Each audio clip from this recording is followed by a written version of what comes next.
Daniel दा लगातार झारखंड में पासनाथ का जो मुद्दा हाल में बड़े पैमाने पर उछाला गया है, ये लगातार उस पर कई तरह का आंदोलन देखा जा रहा है। क्या कुछ कहना है इस मुद्दे पर?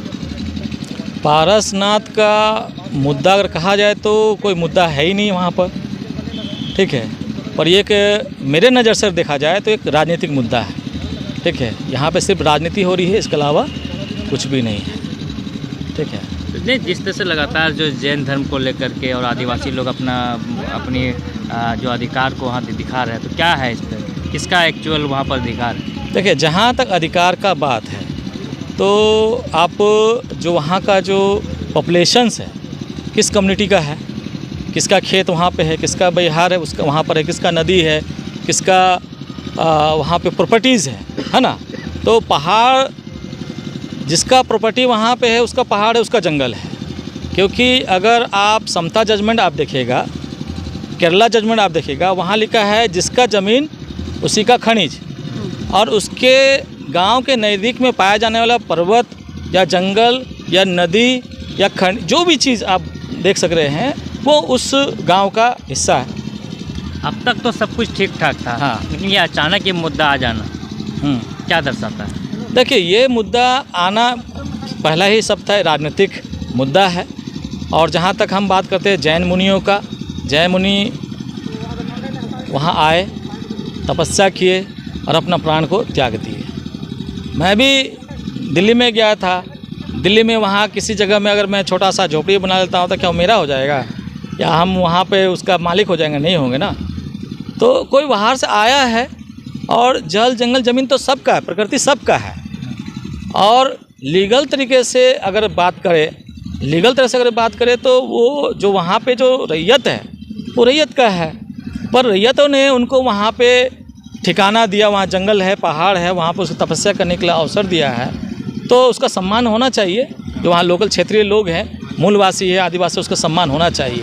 और जो आदिवासी क्षेत्र में जो गांव होता है, उसकी पूरी निर्भरता जो है जंगल और पहाड़ों पे होती है। और जहाँ तक हमने गजेटेड, बिहार के जो गजेटेड में भी हमने देखा है कि जो शुरू से आदिवासी उस पहाड़ को मरांग बुरु बोल करके पूजा करते थे, ठीक है। तो सबसे पहले जब मरांग बुरु जो पूजा करते थे, उनका हुआ ना, कि जैनियों का तो नहीं हुआ।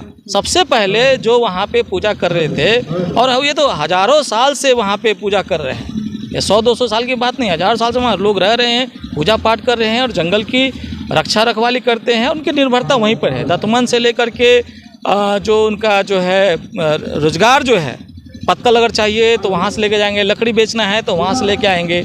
पूजा पर चूँकि यहाँ पे आता है धर्म की बात आती है ना। यहाँ पे जैन धर्म आती है और आदिवासी धर्म आती है, ठीक है। आदिवासी धर्म जो है हमारा प्रकृति पे आधारित है, और प्रकृति आधारित में जो पूजा होती है, 3 चीज़ की ज़रूरत पड़ती है, ठीक है। आदिवासी किसी भी आप विश्व का किसी भी क्षेत्र में आप चले जाइए, वहाँ 3 चीज़ का इस्तेमाल होता है।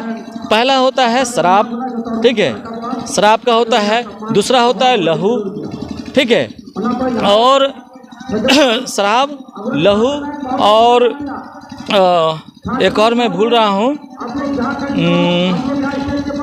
शराब हो गया, लहू हो गया, और तो टोटल मिला के जब ये जो 3 चीज़ हैं, 3 चीज़ में से शराब लहू की जब बात करेंगे तो एक खास करके जैसे जैन मुनि के धर्म पद्धति के अनुसार देखा जाए तो बिल्कुल वर्जित है।